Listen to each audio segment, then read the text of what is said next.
You probably think you know exactly how much dividend income $100,000 will generate.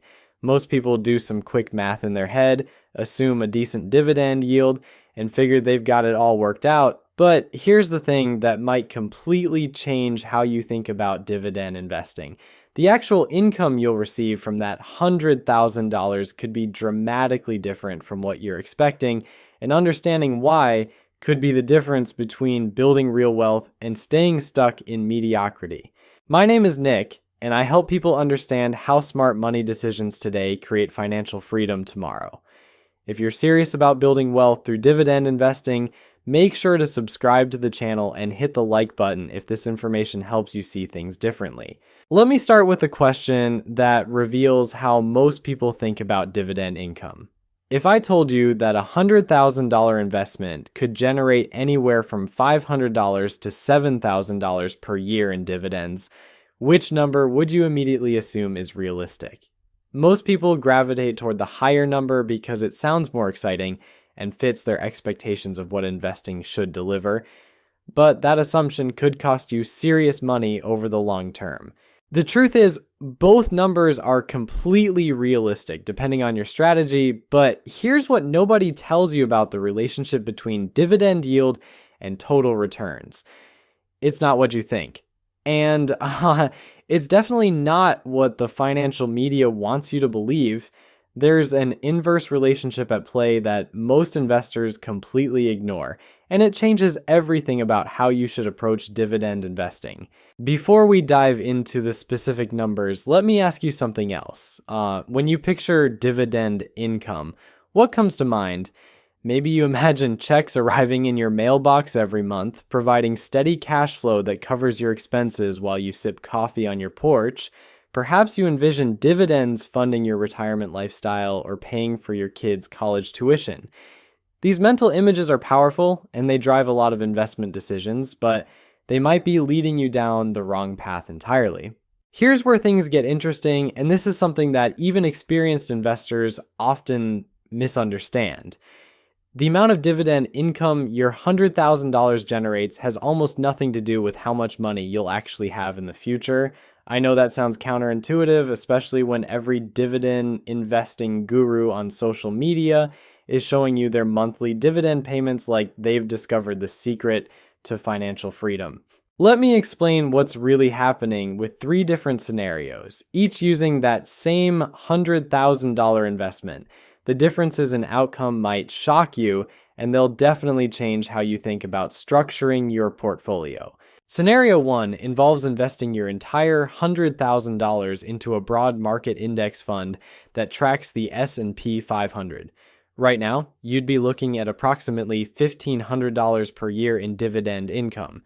That breaks down to about $125 per month, or roughly $375 every quarter when those payments actually hit your account, right? Not exactly enough to quit your day job, but it's something.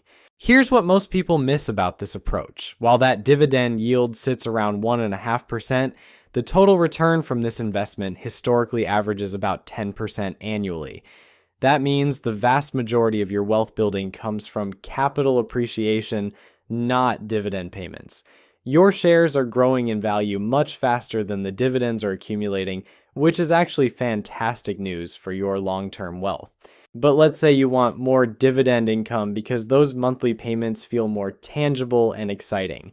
This leads us to scenario 2, where you might invest in companies specifically chosen for their high dividend yields.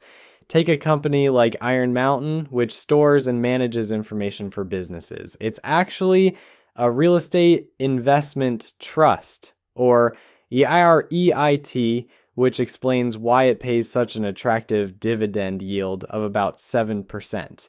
With your $100,000 invested in something like this, you'd receive $7,000 per year in dividend income. That's nearly $600 per month hitting your account, which sounds pretty appealing. You could probably cover a car payment, help with mortgage expenses, or build a nice vacation fund with that kind of cash flow.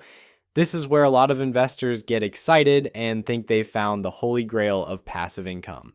But here's the part that might surprise you, and it's crucial to understand if you want to make smart investment decisions. Those higher dividend payments often come at a significant cost that isn't immediately obvious. Companies that pay extremely high dividends are typically mature businesses that aren't growing very quickly. They're essentially giving you back your own money instead of reinvesting it to grow the business and increase the share price.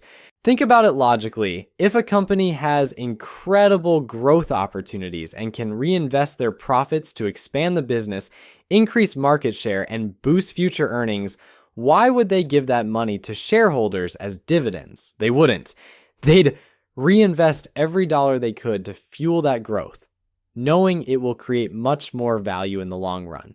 The companies paying those juicy 7% dividends are often in mature industries where growth opportunities are limited.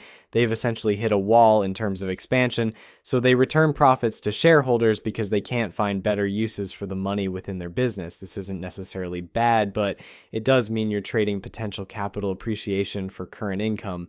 Now let's explore scenario 3, which involves investing in growth-focused companies within the S&P 500.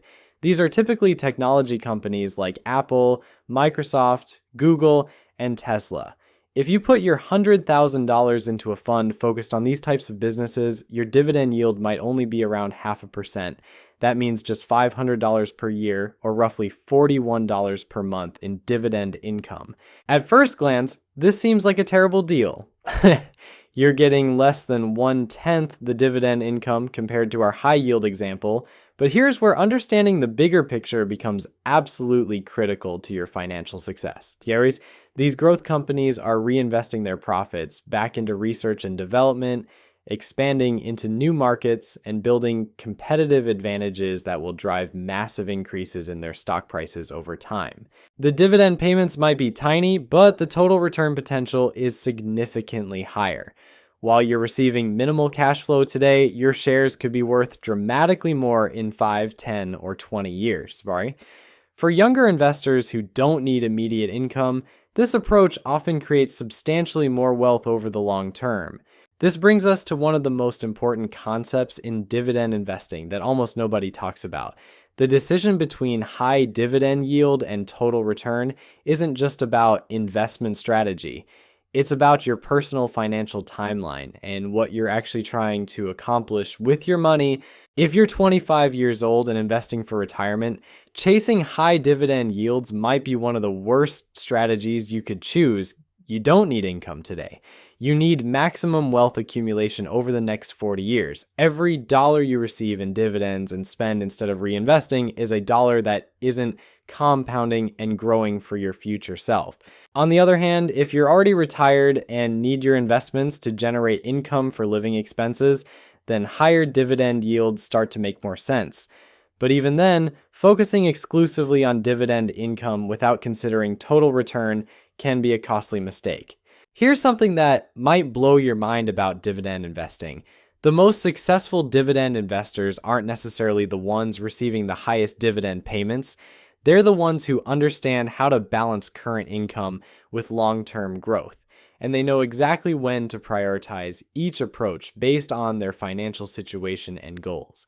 There's another layer to this that most people completely overlook, and it's probably the most important piece of the entire puzzle. The power of dividend reinvestment can turn those seemingly small payments into something extraordinary over time, but only if you understand how to use it correctly.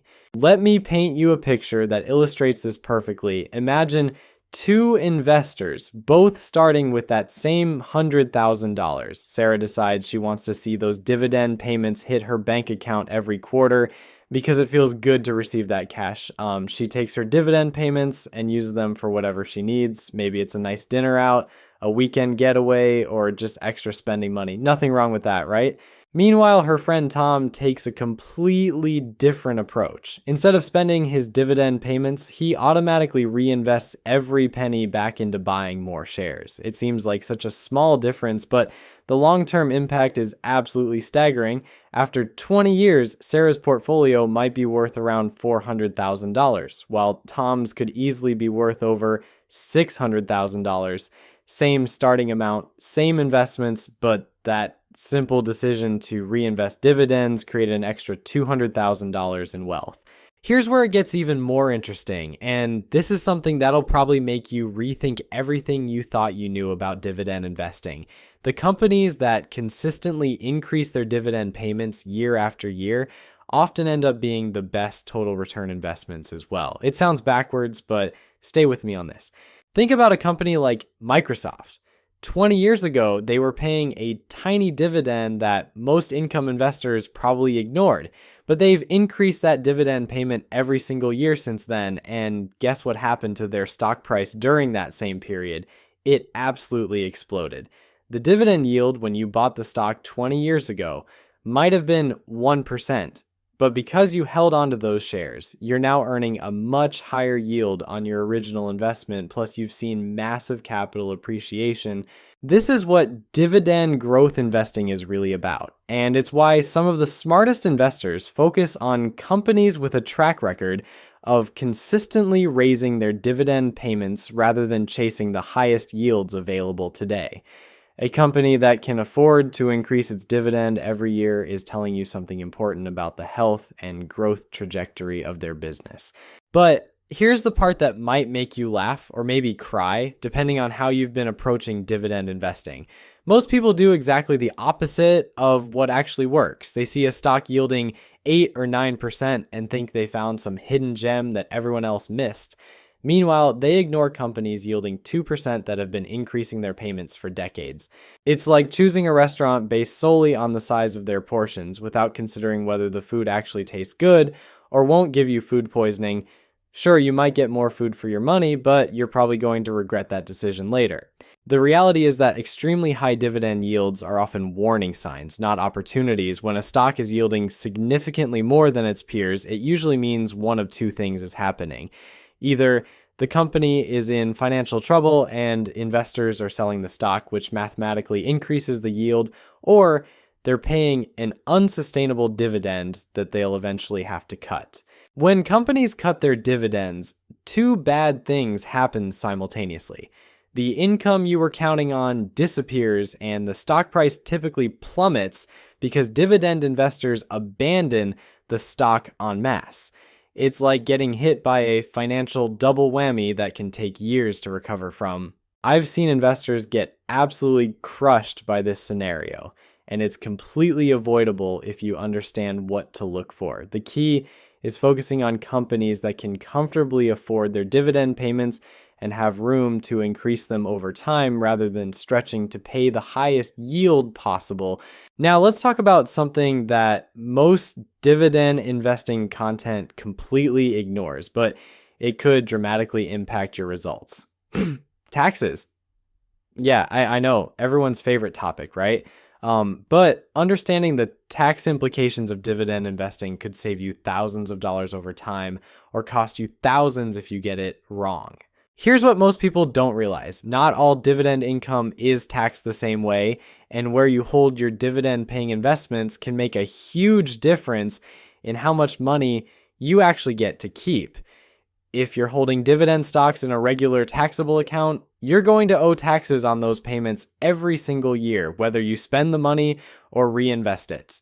But if those same investments are held in a tax-advantaged account like an IRA or 401k, you can reinvest those dividends without any immediate tax consequences. The difference in long-term wealth accumulation is enormous, especially when you're talking about decades of compounding growth. Think about it this way. If you're in a 22% tax bracket and receiving $2,000 per year in dividend income, you're immediately losing $440 to taxes. That's $440 that can't be reinvested and compounded over time. Over 20 or 30 years, that lost compounding opportunity could easily cost you tens of thousands of dollars in potential wealth. This is why understanding the bigger picture of dividend investing is so crucial. It's not just about finding stocks that pay dividends, it's about structuring your entire investment strategy to maximize your after-tax returns over your specific time horizon. Here's another angle that might surprise you about that $100,000 investment. The actual amount of dividend income you receive isn't just determined by your investment choices. It's also influenced by market conditions, economic cycles, and even the specific timing of when you invest your money. During periods of economic uncertainty, many companies reduce or eliminate their dividend payments to preserve cash. This happened on a massive scale during the 2020 pandemic when dozens of well-established dividend-paying companies cut their payments or suspended them entirely. Investors who were counting on that income for living expenses got a harsh reminder that dividends aren't guaranteed, no matter how reliable they might seem. On the flip side, during periods of economic growth and expansion, companies often increase their dividend payments more aggressively than usual.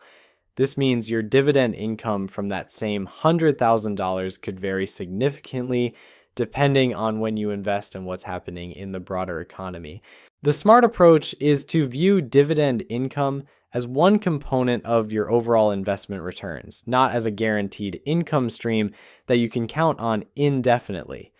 This perspective helps you make better decisions about how much dividend income you actually need versus how much total return you should be targeting for your specific situation. As we've explored these different scenarios and considerations, one thing should be becoming clear. The question of how much dividend income $100,000 will generate isn't really the right question to be asking. The better question is how to structure your investments to achieve your specific financial goals, whether that's maximizing long-term wealth, generating current income, or finding the optimal balance between the two. What's fascinating is how this all connects to something most investors never consider when they're crunching those dividend numbers, the psychological trap of dividend income. Yeah, you heard that right.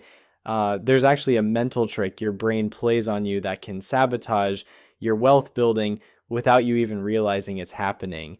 Here's what I mean. When you see that quarterly dividend payment hit your account, your brain releases a little hit of dopamine. It feels like you're getting paid for doing absolutely nothing, which is incredibly satisfying. You start checking your account more frequently, maybe even planning how you'll spend that next payment. Before you know it, you're making investment decisions based on how good those dividend payments make you feel, rather than what will actually build the most wealth over time. This is why so many people get addicted to high dividend yields, even when the math clearly shows they'd be better off with growth investments. It's not about the numbers anymore. It's about the emotional satisfaction of seeing regular payments. Your brain starts treating dividend payments like salary from a job you don't actually have to show up for. But here's where it gets really interesting, and this might make you question everything you thought you knew about building wealth. The investors who end up with the most money often go through long periods where they receive very little dividend income at all. They're focused on accumulating assets that will generate massive cash flow later rather than trying to create income streams immediately. Think about it like planting an orchard. You could buy a bunch of small fruit trees that will give you a few apples this year, or you could plant saplings that won't produce anything for several years but will eventually become massive trees, generating tons of fruit for decades. Most people choose the small trees because they want apples today, but the smart money plants saplings and waits. This brings us to something that'll probably make you laugh at how backwards most dividend advice really is. The financial media loves to showcase retirees who are living off their dividend income, driving around in RVs funded by their stock portfolios. These stories are compelling because they paint a picture of financial freedom that feels achievable and tangible. But what they don't tell you is how these people actually built their wealth in the first place. Spoiler alert, it probably wasn't by chasing high dividend yields from day one. Most likely, they spent decades accumulating growth assets, then gradually shifted toward income-generating investments as they approached or entered retirement.